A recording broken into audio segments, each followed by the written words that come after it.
Hey. Hey, we're live now. Beth, thank you so much for joining. Hey, everyone. My name is Angelica Rubio, representative for District 35. And I am excited to have you all again here. And I apologize for my dog who's barking right now. So if that's an interference, my apologies. This is the fourth town hall that I've hosted so far this week. I was losing track earlier this morning when I was doing my legislative update. So I appreciate you all being a part of this conversation. Tonight, we will be talking about broadband, and I know that there is a lot of conversation and discussion around broadband and what that means for New Mexico, especially as we address so many of our COVID. There's a lot of issues related to COVID, and clearly broadband was one of those issues that we were faced with so many inequities, and that has been unveiled to us here during these times. And so I just wanted to give sort of a brief overview of what that means. But before we do that, I wanted to just let folks know who are interested, because I've had a lot of conversation. I've had a lot of folks respond and email me today, constituents mostly regarding the safety of the legislature as we head into the legislative session next Tuesday. So I'm going to give a brief update on that because I think it's really important for folks to understand. And if you see me looking in this direction, I'm also dealing with Facebook Live in addition to the Zoom. So just bear with me. But one thing that I want to just let folks know is that the New Mexico legislative staff is doing all they can to address safety at this time. As folks have probably heard, the FBI issued a warning that there would be protests and potential issues at all of the state capitals across the country over the course of the next week, leading up to the inauguration on Wednesday. And so folks in the state legislature, security specifically, have been doing their due diligence to try to keep not only legislators safe, but also the public, the media, reporters, and everyone who will be participating in the Roundhouse in Santa Fe on Tuesday. Only legislators and staff and media who are credentialed will be allowed to be inside, including any law enforcement that's doing any sort of support in that area.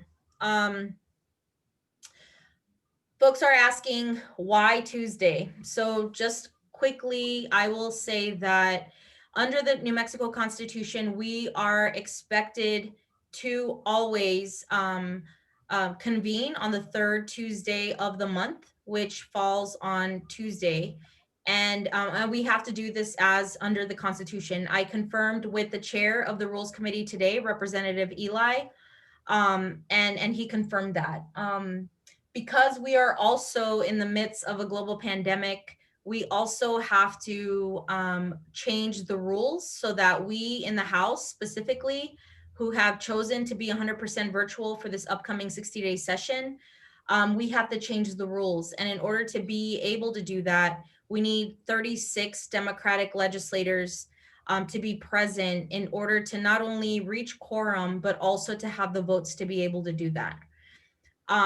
Yes, politically, that is problematic because there are Republicans who are planning to be in the roundhouse the entire 60 days, regardless of this global pandemic. Democrats on my end, including myself, believe in the safety of all and that this is an actual serious pandemic and that we need to do what we can to protect folks, especially a lot of our older legislators. And so we support 100% virtual. And so we will be voting on that on Tuesday when we arrive at the state legislature to address that. And so I just wanted to be sure that I provided those details before we proceed. The Rules Committee will be virtual. And so folks on Tuesday, as we do all of the swearing in, which we will be doing in waves, we won't be on the House floor as we typically are. We will be going in groups. And then once we are completed with that, we will, folks who are participating, who are members of the Rules Committee, will go into rules. That will be on Zoom, that will be public. And so folks can call in and they can also do public comment via Zoom, and we will vote on the rules. And the rules are that in the House, we will go 100% virtual. Committees will be done 100% virtual. We will have public comment through Zoom as well as a phone. We are working on actually having translation for the very first time, which is super exciting. And so I'm really, really grateful for that. And then on top of that, the one thing that will change, which didn't exist in the first and second special session that we hosted last year, is that if Zoom abruptly ends or stops, we as a legislature, specifically in the House, have to stop as well. And so there will be no business that will carry on while technical issues are being fixed. And so that's a thing that I really wanted to make sure that folks understood, is that we are going to try to do our best to make sure that any issues with technology like Zoom, that we will continue to that we will address it, and at the same time make sure that no new business or any business is being done during that process. And so I get it, you all. It is a scary time. It's really unpredictable what might occur next week. Maybe nothing happens. But I am very appreciative of the fact that there are folks who are being super diligent about making sure that we all will be safe, and that we will be able to carry on the business of what's expected of us as elected officials. I personally am very much aware of what the impact of all of this is, and how people might be fearing a lot of different possibilities. But I think for me, I think this is what the cowards who are inciting a lot of this potential violence, is that they want us to be scared. And I think I was elected to do the work of our communities, and will and plan to be in Santa Fe to do that job. And so with that, broadband will be a part of that work.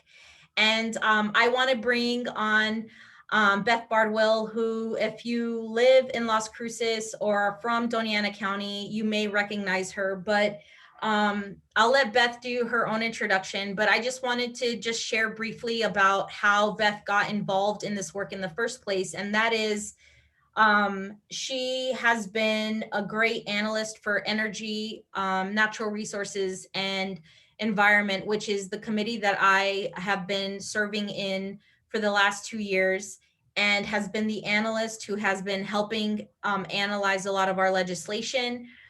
She has also been the person that has really informed me and educated me on a lot of the issues that we have to face in this energy committee. And so I'm super grateful for all her support.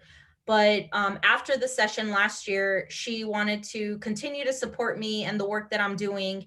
And as COVID hit and we were, the governor announced the stay-at-home order, we started to fully recognize that there were two main issues that I was concerned about. It was housing, that people wouldn't get evicted, and broadband. And so Beth was so great in offering her time to help me not only prepare for a special session, but also to really think through the possibilities of what we could accomplish. And here we are 10 months later, working on this issue of broadband, and not on our own. There are 6 or 7 other, I think it's 7 other legislators who are in the House who are working on expanding broadband in New Mexico, but not only just expanding it, but ensuring that New Mexicans are that we do it in an equitable way, so that New Mexicans have not only the access, but the sophistication to be able to use and utilize the technology of broadband in the best way possible. And so before we go into the details around broadband, I wanted to introduce Beth and thank Beth for being a part of this conversation tonight. Hey, thanks so much, Representative Rubio. And hello to everyone out there on the call.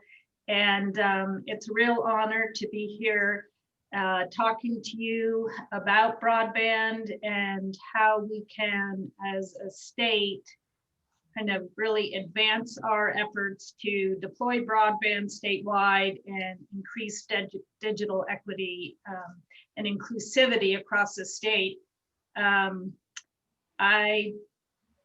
Why did I get involved in broadband, that specific issue with Representative Rubio? It's because, like all of you, with the COVID pandemic, we became very much so a digital world, right?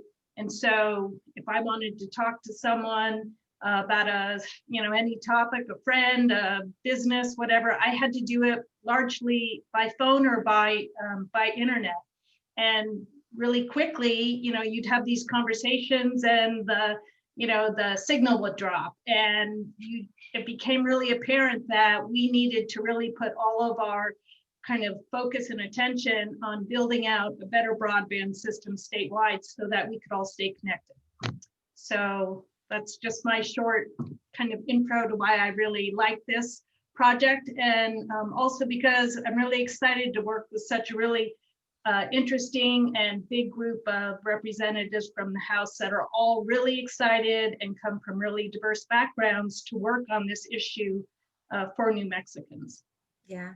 Thanks, Beth. And Beth can also, I'm sure, speak to how much fun we have on these calls sometimes, because we have, not only are we having a lot of fun just being able to relate to each other and the work that we're doing as legislators, because that's important. As you all have heard me talk about in this earlier part of the town halls, and I'm sorry, my dog keeps barking, so I apologize, is that we are an unpaid legislative branch. And so we not only take this work super seriously, but our time is very limited. And so in at the same time, while we're trying to accomplish so many of these important needs, which are issues related to broadband, it's also given us a huge opportunity to really come together and actually get to know each other, which is something that we generally don't do. I mean, I think for folks to better understand the legislature itself, a lot of times we go at a lot of these issues on our own based on what our constituents are telling us. And so we just introduce legislation and then we go for it. To have 7 legislators from the House of Representatives working on this incredible issue that is so important, and doing it from a place that is rooted in our community, rooted in our values, rooted in this issue and these ideas of inclusion and equity and access, I think are really, really critical. And really it's just super, I mean, I think it's beautiful in the fact that we're able to do it in this way. And so I will be speaking on the overview of Connect New Mexico Act, which is a piece of legislation that we will be introducing over the course of the next few days. Right now, we are sort of finalizing a lot of like last minute details. And so that information, that bill itself will be public pretty soon. And I will provide that on my social media as soon as we have it available. But tonight, what I want to be able to do is present to you all some of the highlights of what this legislation is what we hope will happen. Because as you all know, when we introduce legislation, a lot of things happen and change over the course of the 60-day session because other legislators have their own input and things like that. And then it has to do with a lot of with funding. But these are the reasons why that we're introducing this legislation. And one is education. So for us, it's vital to meet the immediate needs of the remote learning and future and educational opportunities. As many folks understand and have seen, and I've heard so many stories, is that there are young people, even teachers, who are having to sit outside of a parking lot of a McDonald's just to borrow the Wi-Fi that is in these spaces because they don't have their own Wi-Fi. And so for education purposes, this legislation is super critical. The second is health, essential medical services to every corner of the state. Telehealth has shown to us that it is not only just something that we've temporarily had to use to address a lot of the medical and health issues that many in our communities face, but we've also seen how expansive and how opportunistic it can be for New Mexico here, especially as a rural and isolated state. And so broadband is super essential for the health issue. But more importantly, and this is the piece that's really exciting to me, is economically, it's really a driver of growth and expansion for our markets, especially when we're talking about economic diversification in the state. On Monday, I shared with you all some of the work that I'm doing around just transition and how we are laser focused on trying to bring workers who have been directly impacted by extractive industries, and we're trying to transition away from those industries, that how broadband can actually be a part of that conversation, that it's very much intersected with so much of the work that I'm working on outside of this issue. And so how it works. Connect New Mexico Act will be a single authority director in the governor's office. That is what we're proposing. Right now, we have what's called a Do It office, which has spent a lot of its time and its purpose on really like the technical stuff around technology to really help the legislature and state government address a lot of the technical issues that it faces via technology. They have been really authorized to handle also the broadband issue. But what we've discovered is that there is no one single entity that is solely focused on broadband. And we believe that while New Mexico right now cannot afford to have a completely new department, which we hope that ultimately will be the future of New Mexico, that temporarily a single authority director in the governor's office is the place to go. Secondly is the Office of Broadband Development. We are also looking at an advisory group and then as well as an accountability and strategic plan. Do It, which is the department that has been working on a lot of these issues, also had their strategic plan that we have been actually working off of. And so not a lot of these ideas are not brand new. It's just a matter of us really codifying it and putting it into statute and making a lot of that move forward. Beth, I don't know if you if you had anything to add to that specifically. No, I think you stated it really well and encapsulated the critical piece of information, which is, there has been broadband initiatives within state government, but it's really been distributed across multiple agencies. And sometimes the right hand isn't talking to the left hand. And there's a lot of federal money that has come down, but we anticipate is coming down in the Cash Act and other acts, that if the state had a single entity that was the point person and coordinating efforts across the state, we probably could increase and maximize the amount of federal funds we could secure. Yeah, no, thank you for that. And for folks watching, just really quickly, please, if you have any questions, just add them to the Q&A, or if you are on Zoom, and if you're on Facebook.com, if you're watching from Facebook Live, please feel free to put them in the comment section.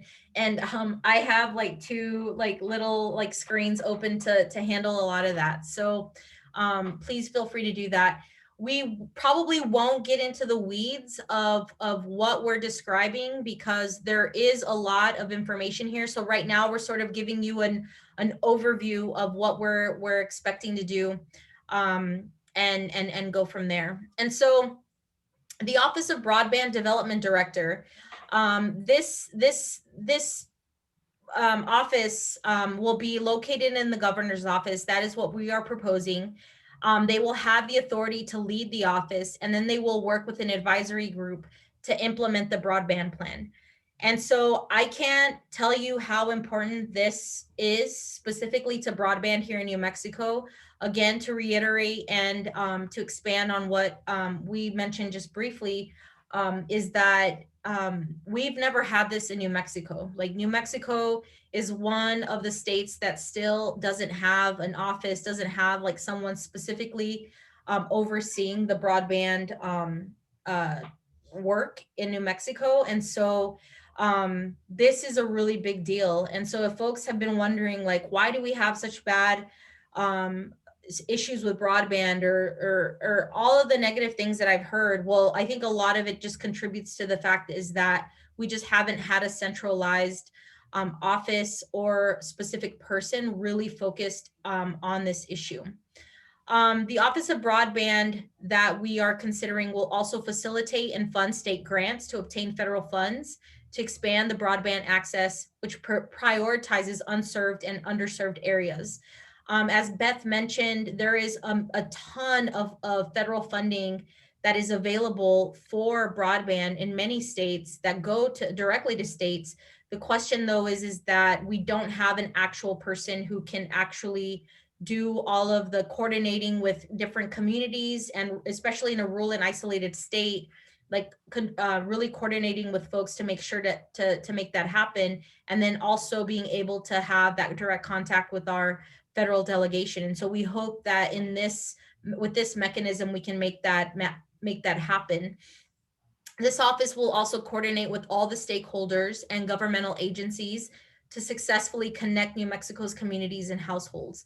I mean, we're talking about the public education department, higher ed, economic development, MNERD, which is the natural resources department, environment department. Like, there are so many different state agencies within our state government that require and should require more opportunities to really access this tool of broadband to make services for our communities much stronger. And so having that relationship between someone who's centralized to help navigate a lot of these conversations is going to be critical.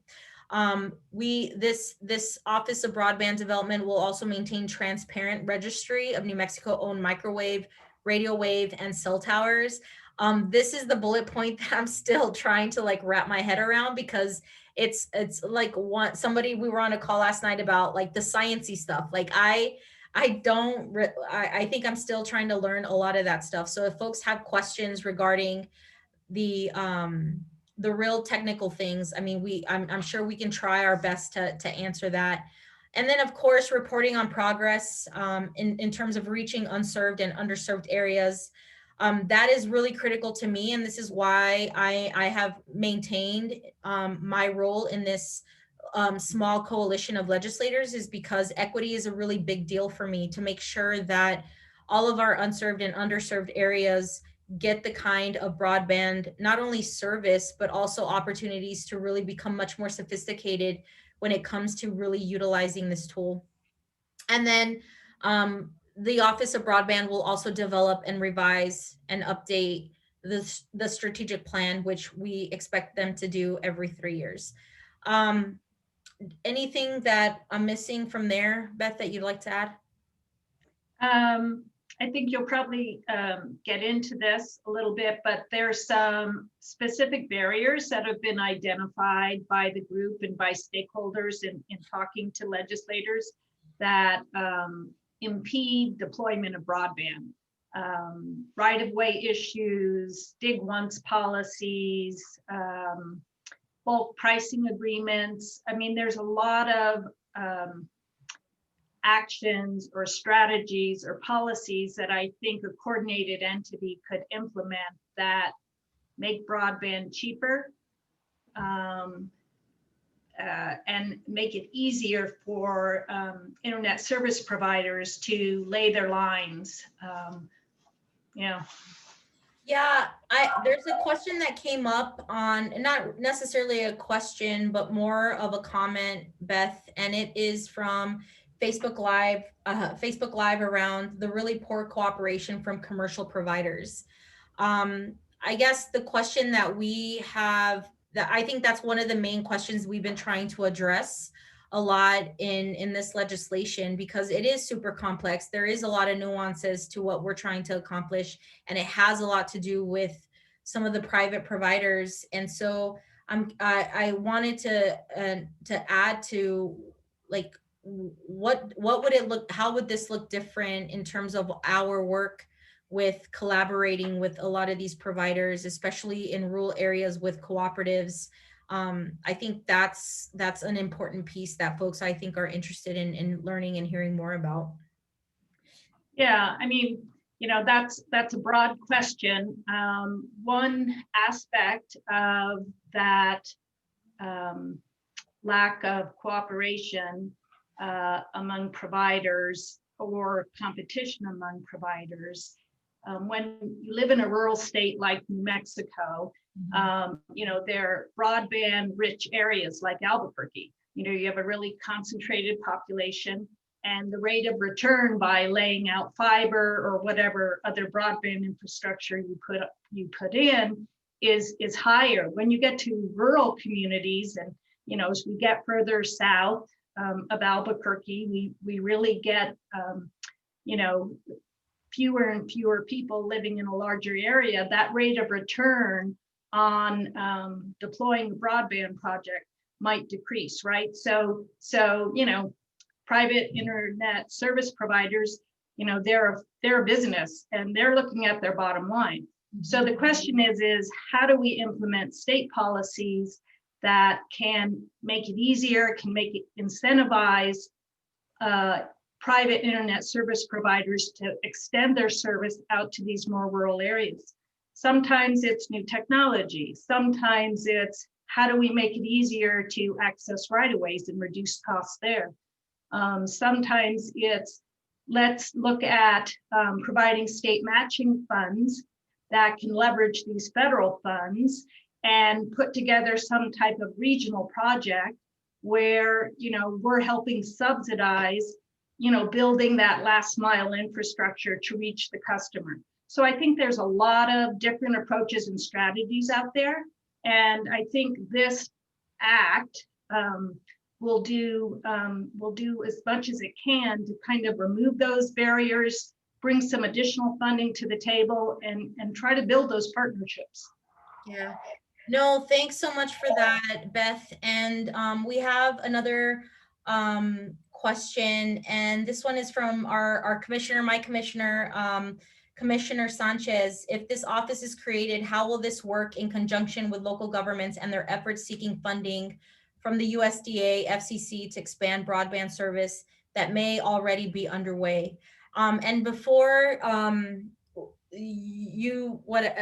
know that you have a lot of insight, and that's why I wanted you to be a part of this conversation, is that one, we part of this act will include an advisory board, and I think the advisory board will be super critical because they will help to incorporate emerging technologies. There will be representatives of government, tribal nations, folks within the education system, public and private industry, as well as inclusion, really thinking about centered on this inclusion, equity, and expertise.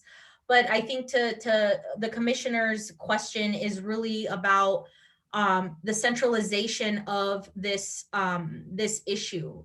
We've never actually ever had that, and so while we have a ton of respect for the Secretary of DeWitt and the folks who have really laid out sort of the work that they've done in that department, the ability to be able to really centralize the efforts to maximize the opportunities around broadband are going to be really critical, especially in connecting with local agencies and local governments to really understand and identify the needs of the communities, so that when we are supporting local entities in writing grants, for example, or really pushing for more efforts with the administration at the federal level, which we're assuming right now will be a lot of funding that's going to come our way through for broadband, that this will be a huge opportunity for local governments like Doña Ana County to be able to access a lot of this funding, but also this technical support that hasn't really existed in possibly ever. Right, I think that's right. I mean, you know, this piece of legislation creates a fund in the state treasury.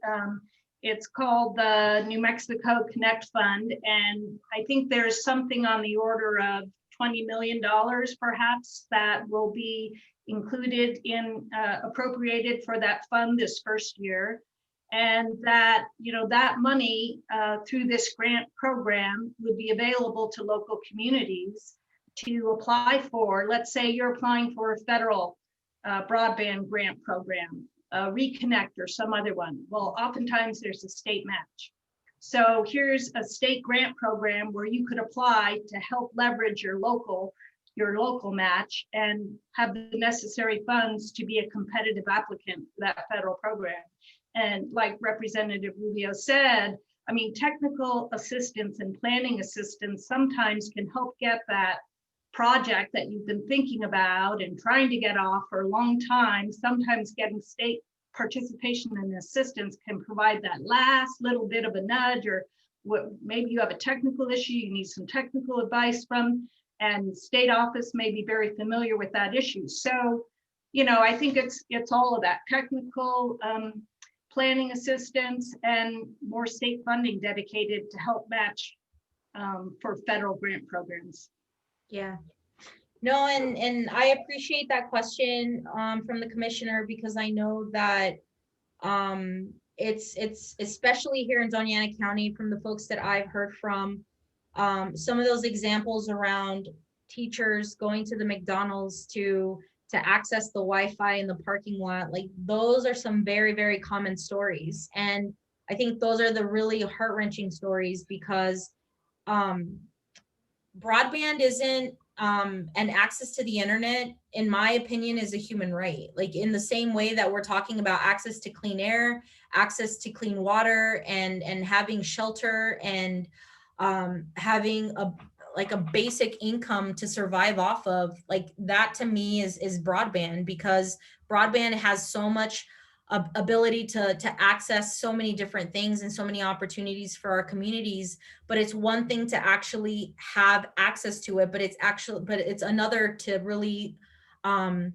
provide it in an equitable way, in the way that we are making sure that our communities know how to use it and how to better utilize it. I think that's really why I'm very much excited about the possibilities of this legislation moving forward, because we're not just thinking about it in terms of just broadband for all, because I also want people to be able to really utilize it in a way that's really going to serve them, and I think that's a big piece of this legislation.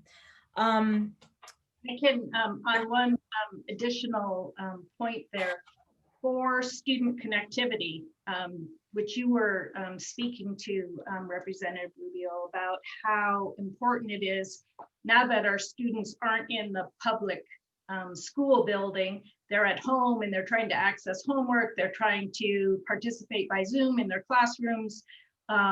Sometimes students don't have the ability to pay for broadband. Sometimes students don't have the devices to participate in Zoom calls, right? Maybe they didn't have a laptop, maybe they didn't have an iPad, maybe they didn't have a jetpack or a Wi-Fi hotspot, so they had to go somewhere else. So part of the bill that part of the package that's being pulled together is also a change in some definitions in the Public School Capital Outlay Act that will allow, expressly authorize public school capital outlay funds to go to student connectivity.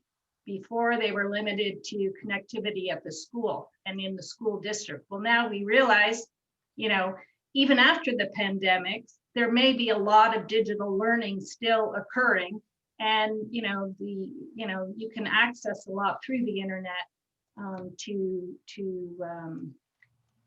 complement what you learn in school as well. So we're looking at those student connectivity issues. Yeah. Well, and I guess that leads to, I mean, there's, I know that we're looking at additional bills in the package, which is the Public School Capital Outlay Act, which is separate from this bill, including the PRC Rural Universal Service Fund amendments, as well as the powers of rural electric cooperatives. We can go into detail in terms of what that means, but what I want really folks to understand is that there is a number of bills that are being considered to really address the gaps that exist right now as it pertains to broadband. And while we may not be able to address all of the things in this session, it at least is getting us to begin to really take this broadband situation seriously. And one of the things that I'm learning, and Beth was able to articulate it to me and others really clearly today, is that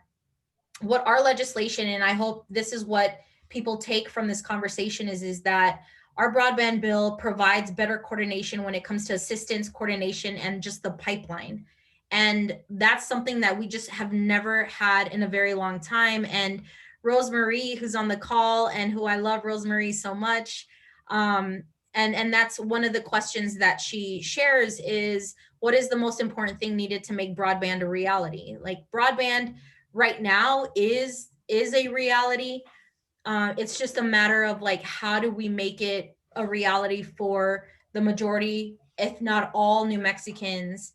And I feel that this legislation is sort of like the beginnings of making that happen.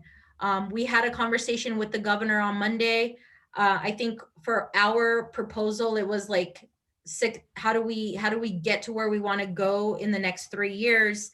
The governor feels that we can get there in 18 months, which to me is a very encouraging sign. And so for folks listening, I would really encourage you all to reach out to your legislators and to ask them to support this legislation, as well to really push the governor to really like hone in on this vision that we have for what we think could be the biggest step that we need to take in order to get us to that reality that many of us are are really hoping for. So with 20 minutes left, that was like my last word, but I don't have any other questions from folks on Facebook Live or on Zoom, but I really want to open it up to folks if they have them, particularly when it comes to the specifics. I know the Public School Capital Outlay Act might be an important piece for folks, especially educators. Beth, I don't know if you want to maybe give a quick overview on what that means for communities, especially here in Las Cruces and in Doña Ana County. So, so the amendments that were made to the Public School Capital Outlay Act made it easier for the state to spend money on student connectivity. So, you know, oftentimes when we talk about spending public taxpayer dollars, we say, okay, it makes sense for it to go to pay for the school and to pay for textbooks and to pay for school buses or whatnot, right? Resources that the entire community is going to have access to when they attend public school. Well, sometimes, and especially now during the pandemic, where there sometimes is hesitation is to spend those public taxpayer dollars on something that's going to benefit an individual student or an individual household, because they might not have the money to pay for a broadband subscription. They might not have a laptop. They might not have an iPad. And so, but we recognize, I think, especially now during the pandemic, that student connectivity and filling that homework gap so they can talk to their teachers, they can get their homework, they can participate in classes is really important. And that it's necessary for the state, especially now, to be able to spend public taxpayer dollars to help those students. And so that's what we've done, is we've included language in that Public Capital Outlay Act that will allow that. Another aspect of public education that we're looking at, we haven't made a final decision yet whether this is possible, at least during this iteration of the legislation, is to say, can we connect more pre-kindergarten classrooms to the internet? Because right now, the way New Mexico defines elementary school and elementary education and elementary schools, it doesn't include pre-K. So we might be able to increase the amount of money we can get from an E-rate grant from the federal government if we can include that student population of pre-K, pre-kindergarten students. So we're looking at ways to, again, just bring in more federal dollars where we can to build out broadband in the state. Great. Thanks, Beth. And there is a question, and I always get really excited about these ones because they always show up as anonymous attendees. And so I think that this is always interesting. But the question is there a coalition in the New Mexico Senate working on this as well? And so I think the answer to that question is that I don't know of an actual coalition that's actually working on this on the Senate side. I do know that Senator Michael Padilla from up north has been carrying legislation for several years related to broadband. I know that he has introduced, or at least pre-filed, a couple of pieces of his overall package over the course of the last few days, and we certainly have seen some of that language. Unfortunately, we haven't been able to connect with Senator Padilla. The coalition that the folks within the House, legislators who have been working on the House package, have certainly reached out over the course of the last few days to reach out to him and participate in this conversation. Unfortunately, that has not occurred. So I know he's presenting on his package in a variety of different venues. Unfortunately, we have not been able to connect with him, and so hopefully he'll have a break in his time soon to really talk about some of the ways in which we can bring some of our legislation and blend some of our legislation together. With that, is there any other questions that folks might have related to the this legislation that we have been discussing tonight? You can leave the comments on Facebook, facebook.com, on the Facebook Live, as well as on Zoom if you have any questions. Otherwise, Beth, we are 15 minutes before the hour. I may get to have dinner again tonight. I got to have dinner last night. But these have been really great conversations that I've had with folks. For everyone who's watching, and I appreciate all the time that you have spent taking your 6 o'clocks to hang out with me and to learn more about the work that's happening in the legislature, specifically to the work that I am either sponsoring or co-sponsoring, is that tomorrow I will be spending the hour on the Healthy Food Financing Act, which is a mechanism that will allow us to bring CDFIs to New Mexico to really address food deserts here in New Mexico and provide healthy foods to marginalized communities. And then as well as the PDAB, that's what we're calling it, is the PDAB, which is the pharmacy board. And we're wanting to create a pharmacy board to start really regulating pharmaceutical companies to make sure that these drug companies are not exploiting many in our community by price gouging their drugs.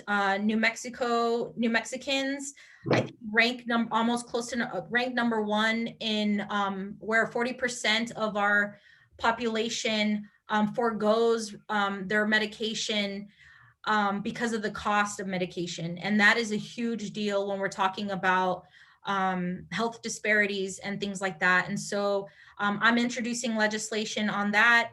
We're finalizing the language to hopefully file pretty soon. And so we're going to be talking about those two issues tomorrow night, which will be the last town hall of this Pedaling for People 2021. I'm super bummed I didn't get to do my epic ride up to Santa Fe, but in keeping with the spirit of the town halls, which I've hosted along the way, I'm really glad that I've had the opportunity to share spaces with folks like Beth and others to do a lot of this this work. So Beth, thank you for coming on tonight and for sharing your expertise, which has been really helpful. I feel like you're my translator for broadband, and so I appreciate the time.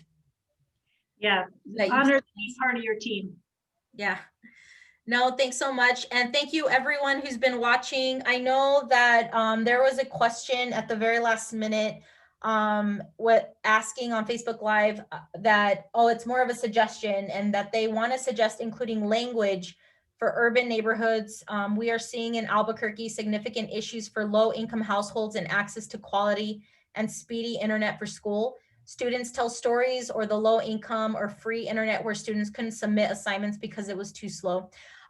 Yeah, absolutely. I've heard the same stories here in Las Cruces where we've had students show up at there's what we call there's a center down in the Mezquita Historic District here in Las Cruces where kids have been sitting outside the building trying to access the internet service to be able to complete their homework. I know that there's been some really there was this really incredible story that also took place in Roswell a few months ago where the students were doing the exact same thing. So we certainly hope that the legislation that is addressed here in the bill that we are planning to introduce in the next few days, or any bill that makes it out of the legislature this year, will address so many of the inequities that exist throughout the state. And so we're glad that I'm certainly glad to be working with the most, well, they're all women. It's really cool to see so many women in this coalition in the House working on this issue, and all of them, many of them being teachers who have been hearing all of these stories. And just to give a shout out, so it's Representative Joy Garrett, Representative Natalie Figueroa, Representative Susan Herrera, who am I missing? Representative Candy Sweetser, Representative Marion Matthews, myself, and Representative Debbie and Stein. Sarignana. And so most of them, if most of them are teachers who have seen directly what this issue related to broadband, how it's impacted their communities. And so specifically students. So we're really looking to figure out the best way to handle this situation moving forward. So And Representative Chris Chandler. And Chris Chandler, yes, Representative Chris Chandler from Los Alamos. So it's a big deal for us, and we're really excited to see what we can accomplish over the course of the next 60 days. And we thank you all for watching and for listening, and for taking the time tonight to learn more. If you have any questions, please feel free to message me on Facebook.com. You can also follow me on social media at facebook.com/RubioNM35 on Twitter, and Rubio, or on Instagram at RadicallyRogueRubio. So with that, everyone, thank you so much for joining us tonight. I appreciate it. Beth, thank you so much. And we will talk to you all tomorrow night at 6 o'clock. Have a good night, everyone. Night.